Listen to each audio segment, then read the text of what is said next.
శ్రీ గురుభ్యో నమః. శ్రీమాత్రే నమః. ఈటీవీ లైఫ్ ఆధ్యాత్మిక ఛానల్ వేదసారం కార్యక్రమ శ్రోతలకి స్వాగతం, సుస్వాగతం. మన కార్యక్రమాలలో వేదాలలో ఉండేటటువంటి విశిష్టమైనటువంటి విజ్ఞాన సంపద, చాలా విలువైనటువంటి విషయాలన్నింటినీ కూడా మనం వివరిస్తున్నాం. అటువంటి వాట్లల్లో భాగంగా స్నానం చేసేటప్పుడు మనం ఎలా స్నానం చేయాలి,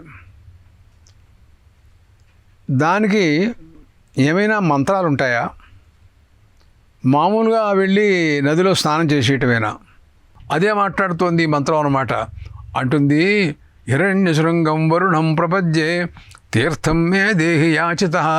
ఓ వరుణదేవా, నాకు స్నానానికి యోగ్యతను కల్పించవయ్యా, నాకు స్నానయోగ్యమైనటువంటి తీర్థాన్ని నాకు ఇప్పించవలసిందిగా కోరుతున్నానయ్యా అని ఈ రకంగా మనం ప్రార్థించాలి వరుణదేవతని. యన్మయా భుక్తమ సాధూనాం పాపేభ్యశ్చ ప్రతిగ్రహ. ఏమయ్యా, అసలు నీ ఇంట్లో నువ్వు కూర్చోక అసలు ఎందుకు వచ్చావు ఇక్కడికి స్నానానికి? వచ్చిన తర్వాత ఈ వరుణదేవతతో ప్రార్థన, ఇదంతా ఎందుకు వచ్చినట్టు ఈ కథ అంతా నీకు? అసలు నువ్వు కొంపలో కూర్చోలేవా? అది కాదండి, నేను చాలా పాపాలు చేశా. యన్మయా భుక్తమ సాధూనాం, పాపాలాచరించి అన్యాయార్జితాలు, ఏం తప్పుడు పనులు చేసి ధనం ఆర్జించినటువంటి వాళ్ళ ఇంట్లో ఏదైనా నేను ఆహారం తిని ఉంటా, వారి పాపం నాకు కూడా అంటుతుంది కదండి. వాడు యజమాన కృతం పాపం అన్నమాశ్రిత్య తిష్టతి అంటుంది శాస్త్రం. వాడు చేసినటువంటి పాపం వాడి అన్నంలో ఉంటుంది, అది తింటే మనకు కూడా సంక్రమిస్తుంది. అలాంటి అన్నం నేను తిని ఉండొచ్చు ఒకప్పుడు నేనేదైనా. యన్మయా భుక్తమ సాధూనాం పాపేభ్యశ్చ ప్రతిగ్రహ. మహాపాపులు ఏం పాపాలు చేస్తారో తెలియదు కదా. ధనం అనేది అంత తేలిగ్గా అంత దొమ్ము ఎక్కడి నుంచి వస్తుందండి? వస్తుంది అంటే దానికి మూలం ఏమిటో మనం ఎందుకు వ్యాఖ్యానించడం? అనవసరమైనటువంటి వ్యాఖ్యానం మనం చేయకూడదు కదా. దానికి మరి గోహత్యో లేకపోతే బ్రహ్మహత్యో ఏం జరిగిందో, ఏం చేశాడో, ఎంత డబ్బు సంపాదించాడు, ఆ ధనాన్ని నేను పుచ్చుకోవడం వల్ల నాకేం పాపం అంటుకుందో నాకు తెలియదు. ఈ పాపాలన్నీ పోగొట్టుకోవడం కోసం నేను వచ్చానయ్యా బాబు. అందుకోసం ఈ నదీ స్థానంలోకి వచ్చాను నేను. ఈ వరుణదేవత ఇక్కడ ఉంటాడని నాకు తెలుసు. ఆయన్ని మనం ప్రార్థించినట్టయితే నాకు స్నానానికి అవకాశం ఇప్పిస్తాడు ఆయన. నేను స్నానం చేశాననుకో, అప్పుడు నాకు ఈ పాపాలన్నీ పోయే అవకాశాలు ఉంటాయి. నేను స్నానమే చేయననుకో, ఈ పాపాలు నాలో నిలవ ఉండిపోతాయ్యా, అనర్థం వస్తుంది, నరకంలో ఉండాల్సి వస్తుందయ్యా బాబు నేను. ఓహో, అదే అంత ఆలోచిస్తున్నావా? అవును, మరి ఏం చేయమంటావు? హిరణ్యశృంగం వరుణం ప్రపద్యే తీర్థం మే దేహి యాచిత. యన్మయా భుక్తమ సాధూనాం పాపేభ్యశ్చ ప్రతిగ్రహ. ఇంకా అంటాడు, యన్మే మనసా వాచ కర్మణా వా దుష్కృతం కృతం తన్న ఇంద్రో వరుణో బృహస్పతి సవితాచ పునంతు పునః అంటున్నాడు. నేను వాచా కర్మణ, యన్మే మనసా వాచా కర్మణా వా దుష్కృతం కృతం. వాక్కుతో చేసే పాపాలు కొన్ని, మనస్సుతో చేసే పాపాలు కొన్ని, శారీరకంగా చేసే పాపాలు కొన్ని. శరీరంతో ఎవరినైనా మనం కొట్టచ్చు, ఏదైనా తన్నచ్చు, ఏదో ఒకటి చేయొచ్చు, చంపేయచ్చు ఎవరినన్నా. అది శరీరం ద్వారా చేసేటటువంటి పాపాలు. వాక్కున్నావు సరే, తిట్లు ఇష్టం వచ్చినట్టుగా తిడుతూ ఉంటారు, అనకూడని మాటలన్నీ మాట్లాడతారు, అబద్ధాలు చెప్పడంలో ఇంకా వేరే చెప్పక్కర్లేదు. ఇలాంటివన్నీ వాక్ ద్వారా జరిగేటటువంటి పాపాలు కదా. అలాగే మనస్సు, దురాలోచన, వీడు నాశనం అయిపోతే బాగుండు అని లోపల అలా అనుకుంటూ ఉంటాడండి. ఇంకా ఏం ఆలోచిస్తున్నాడో తెలియదు, పైకి చెప్పడు. ఏమిట్రా అంటే ఏం లేదు రండి అంటాడు. ఉట్టిదే లోపల వాడు దుర్మార్గపు ఆలోచనలు. కాబట్టి మనోవాక్కాయం రండి. యన్మే మనసా వాచ కర్మణా వా దుష్కృతం కృతం. ఇటువంటి త్రికరణాలతో ఏ పాపాలు నేను చేశాను, వాటి వల్ల ఏ నరకం వస్తుందో వాటిని పోగొట్టుకోవడం అవసరం కదా. అందుకోసం నేను నదీ స్నానానికి వచ్చాను. నేను ఈ నదిలో ఈ స్నానం చేసి ఈ పాపాలన్నీ ఇక్కడ కడిగేసుకొని వెళ్ళిపోతా అంటున్నాడండి. అందుకోసమని ఆ దేవతల్ని ప్రార్థిస్తున్నాడు.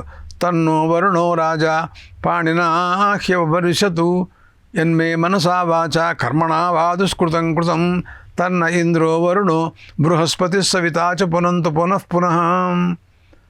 వరుణుడు, సవిత, బృహస్పతి, ఇంద్రుడు వీళ్ళందరూ కూడాను నన్ను అనుగ్రహించి నా పాపాలన్నిటి కూడాను ఈ స్నాన ప్రభావం చేత ఈ జలములో స్నానం చేయటం తద్వారా నన్ను అనుగ్రహించి నాలో ఉన్న పాపాలను పోగొట్టుగాక అని ఈ రకంగా దేవతా ప్రార్థనంతా చేస్తున్నాడనమాట. తన్న ఇంద్రో వరుణో బృహస్పతి సవితా చ పునంతు పునః. తర్వాత మాట్లాడుతూ నీళ్లల్లో జలంలో అధిష్టాన దేవతలు కొంతమంది ఉంటారు. వాళ్ళని గురించి మాట్లాడుతోంది మంత్రం. పై మంత్రం మాట్లాడుతోంది.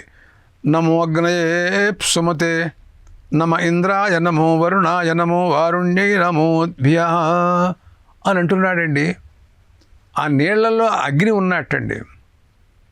ఆ అగ్ని కోసం నమస్కారం పెడుతున్నాడు.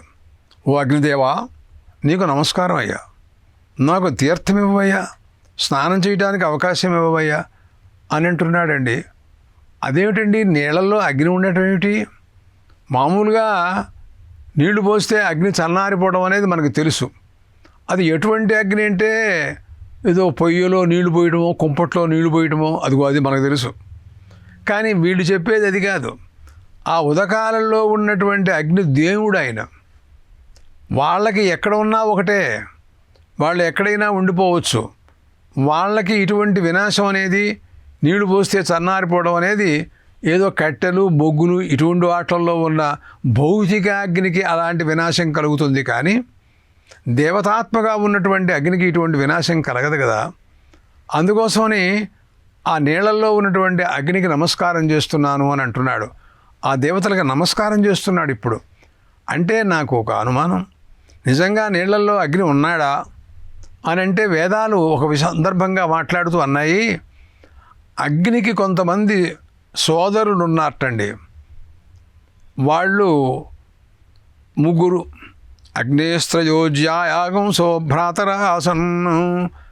ఈయనకంటే పైవాళ్ళుట వాళ్ళు అన్నగారులు అన్నమాట. వాళ్ళు వీళ్ళ కుటుంబానికి అందరికీ ఒకటే ఉద్యోగం.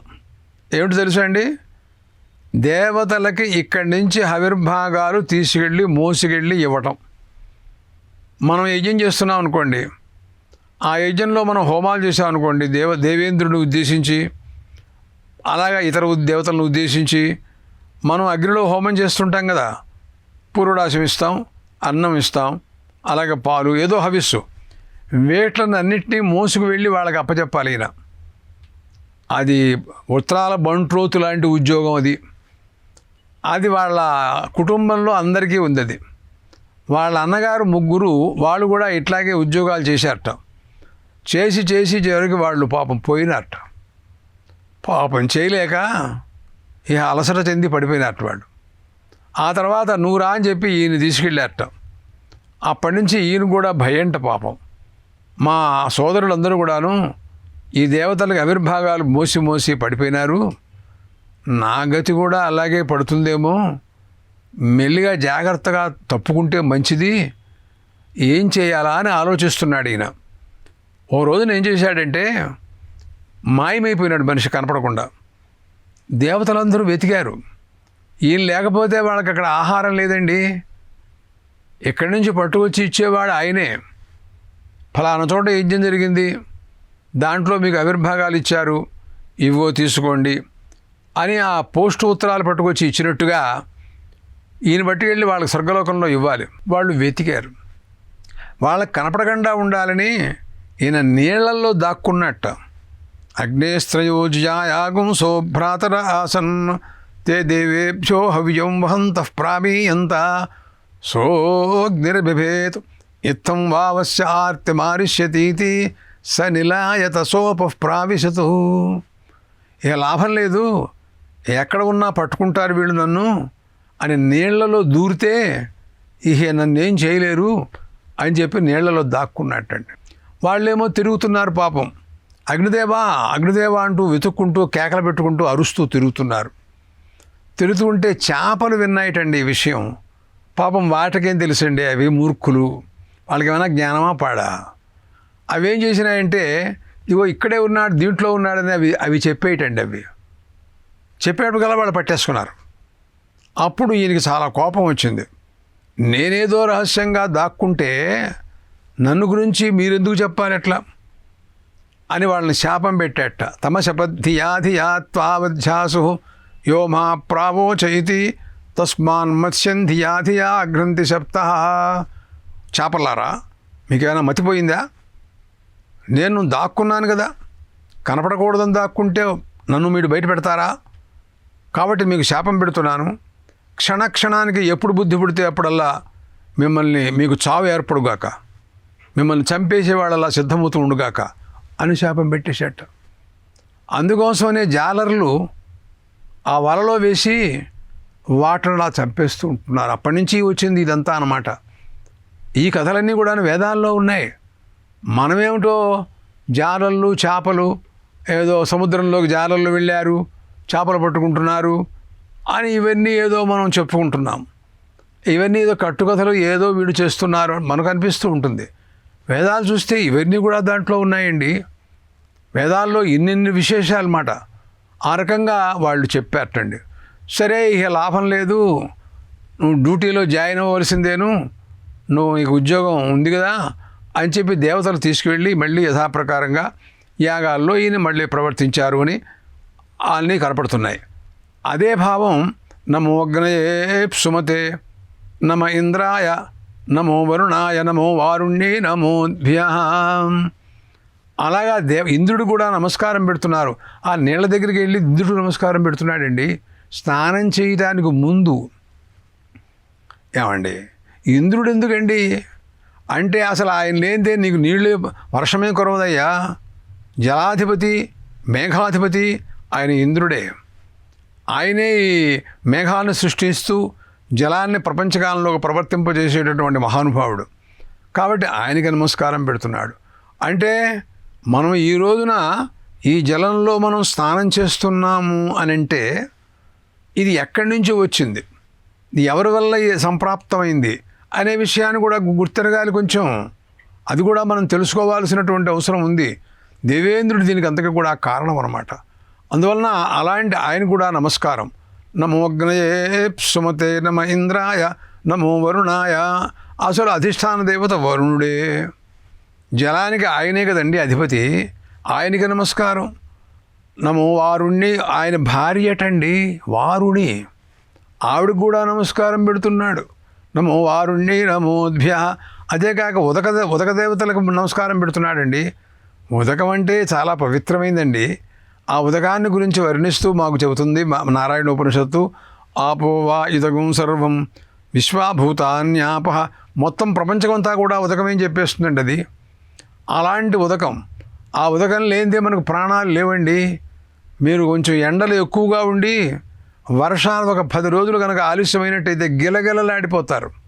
ఒక్క చుక్క నీళ్లు లేవు తాగడానికి. కొన్ని దేశాల్లో కొన్ని రాష్ట్రాలలో నీళ్లు లేక గోవులు నీళ్లు పెట్టలేక పాపం పశువులు ఎవరిని అడుగుతాయి ఇవి. మనం అంటే ఏదో వాళ్ళ దగ్గరికి వెళ్ళి వీళ్ళ దగ్గరికి వెళ్ళి మన నీళ్లు తచ్చుకుంటూ తాగుతాం. పాపం చచ్చిపోయినవి చాలా ఉంటుంటాయి వేసవికాలంలో. అలాంటిది జీవనం అనమాట, అది మన ప్రాణజీవనం అనమాట. ప్రాణం నిలుస్తుందన్నమాట దానికి అర్థం. కాబట్టి ఆపోమయ ప్రాణ అని చెబుతుంది ఛాందోగ్యోపనిషత్తు మాట్లాడుతూ. మనం ఒకవేళ అన్నం లేకపోయినా నీళ్లు తాగి ఒక రోజుల్లో బతికి ఉండొచ్చు, కానీ నీళ్లు లేకపోయినట్టయితే మనం బతకలేం కదా. కాబట్టి అలాంటి జలం ఉందే, అది చాలా విలువైనటువంటిది కనుక ఆ ఉదకదేవత అబ్దేవతలకు నమస్కారం పెడుతున్నాడు. ఈ రహస్యాలు తెలియాలి. అసలు ఈ జలం ఏమిటి, ఎక్కడి నుంచి వచ్చింది, దీనికి కారణం ఏమిటి, దీనివల్ల మనకు వచ్చే ప్రయోజనం ఏమిటి అని ఈ రహస్యాలన్నీ కూడా బోధిస్తోంది మనకు మంత్రం. నమో అగ్నయే సుమతే నమ ఇంద్రాయ నమో వరుణాయ నమో వారుణ్యై నమోభ్య. తర్వాత మాట్లాడుతూ అంటాడు, ఇంకా ఆ రేవులో దిగుతున్నాడు. దిగేటప్పుడు అంటాడు, ఆ పైన నీళ్ల మీద ఏదైనా ఒకవేళ నాచు కానీ అపవిత్రమైనటువంటిది ఏదైనా ఉన్నట్లయితే వాట్లనన్నిటినీ తొలగించి యోగ్య ప్రదేశంలో దిగి స్నానం చెయ్యాలి. అంతేగాని ఆ అపవిత్రమైనటువంటి వాట్ల మీద స్నానం చేయకూడదు. దాని గురించి ఎటువంటివి అపవిత్రమైనవి, నీళ్ళ మీద ఏముంటాయి, ఏమిటి అని అంటే ఈ మంత్రం చెబుతుంది వినండి. మనం యదపాం క్రూరం యదమేధ్యం యదశాంతం తదపగచ్చతాతు అని అంటున్నాడండి. అంటే ఆ నీళ్లలో క్రూరత్వం ఉంటుందట. ఈ జగత్తులో జడము చైతన్యము రెండు సంబంధాలతో ఉంది జగత్తంతా కూడాను. కేవలం జడం కాదు, కేవలం చేతనం కాదు, రెండింట్ల యొక్క సమ్మేళనం రెండు ఉన్నాయి అన్నమాట. అలాగే నీళ్ళల్లో కూడా నీళ్లు నిజంగా జడమే, దాంట్లో పరమాత్మ యొక్క అంశం కూడా ప్రవేశించి ఉంది కనుక అది నడుస్తోంది. లేకపోతే ప్రవాహం వెళ్ళదు కదండి. నీళ్ళు దాని గురించి జలాన్ని జడము అని అంటారు. అంటే కదలకుండా ఉండటం. ఒక రాయ, ఒక కొయ్య, ఒక ముద్దు ఉందనుకోండి, అది కదులుతుందా? జడం కాబట్టి కదలదు అది. అలాగే నీళ్లు కూడా జడమైనప్పుడు కదలవు కదా. కదలకుండా ఉన్నటువంటి వాటిని కదిలిగా ఏర్పడుతోంది. మహాప్రవాహం చూడండి మీరు, ఆ గోదావరి కానీ, గంగ కానీ, కృష్ణ కానీ, అబ్బో ఎంత యమా స్పీడ్లో వచ్చేస్తూ ఉంటుందండి. ఎలా వస్తుందండి? జడమైన పదార్థం ప్రపంచకంలో ఎలాగా ఇంత వేగంగా వస్తుంది? మనుష్యులు కూడా అంత వేగంగా రాలేరు. పరిగెత్తుకుని వస్తుంది. అలాంటిదంతా ఎలా వస్తుందంటే దానికి ఆ శక్తి, దాంట్లో ఒకనొక పరమాత్మ శక్తి ఉందంటన్నమాట. ఆ శక్తి దాన్ని తీసుకొస్తోంది. వేదాల్లో అరుణపాఠంలో ఒక చోట వర్ణన చేస్తూ ఉంటుంది. అది మోత మోగుకుంటూ ఓం అనుకుంటూ వస్తోందండి. మీరు తెల్లవారుజామున వెళ్ళి చూడండి, గట్టమ్మట నడవండి, నదీ గట్టున అలా మోత మోగుతూ వస్తూ ఉంటుంది. అంటే దాంట్లో ఒక ఓజస్సు, సహస్సు, శక్తి, బలము అవన్నీ ఆ నీళ్ళల్లో ఉన్నాయి. అదంతా పరమాత్మ యొక్క శక్తి అన్నమాట. అప్పుడు కనుక నువ్వు స్నానం చేశావో అవన్నీ నీలో ప్రవేశిస్తాయి. అది సూర్యోదయాన్ని అయిపోయిన తర్వాత అవన్నీ ఆయనలోకి వెళ్ళిపోతాయి.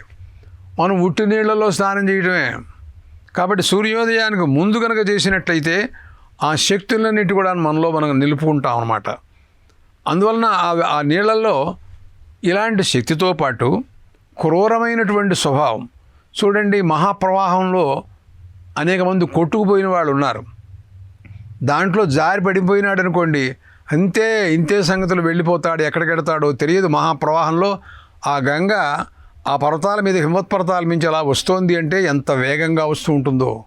దాంట్లో పడినటువంటి మనిషి మనకి దక్కుతాడా? లేదు.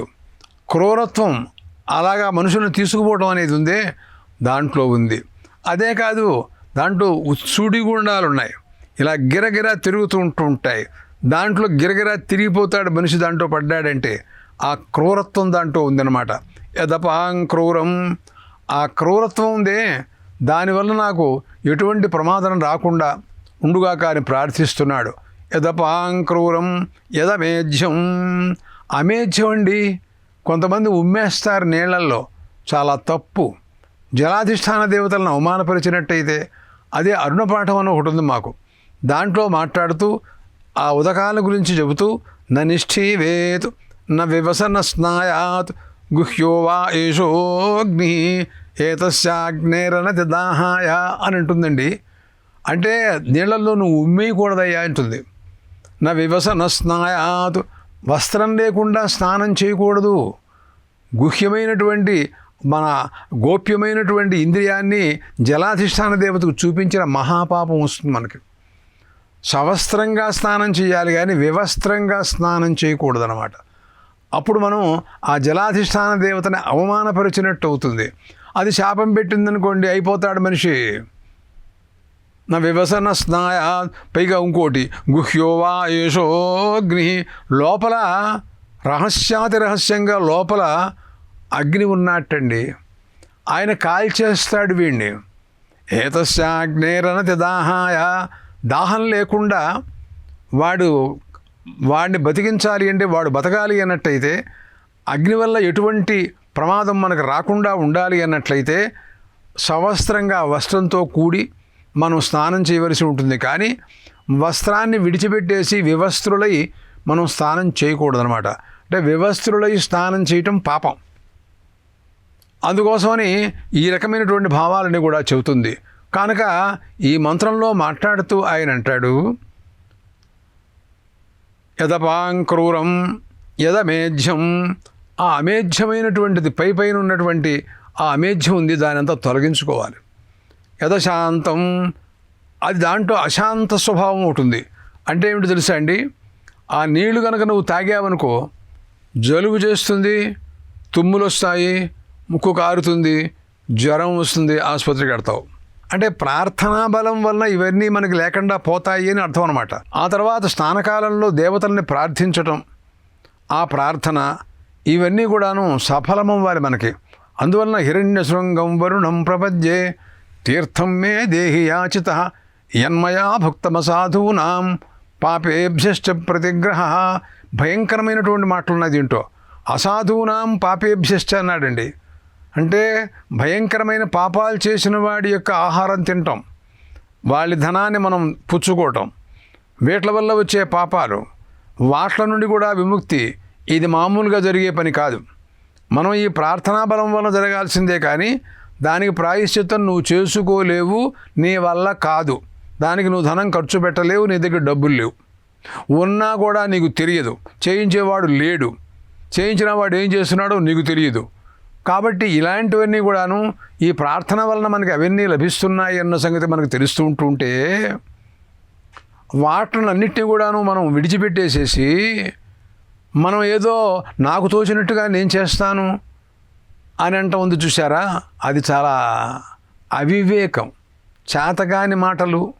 చూడండి, నీళ్ళల్లో ప్రస్తుత కాలంలో ఉమ్ములు వేయటం కానీ, ఈతలు ఈదటం కానీ, బట్టలు ఉతకటం కానీ, ఇలాంటివి ఏవి చేయకూడదో అవన్నీ కూడా అక్కడే చేస్తున్నారు.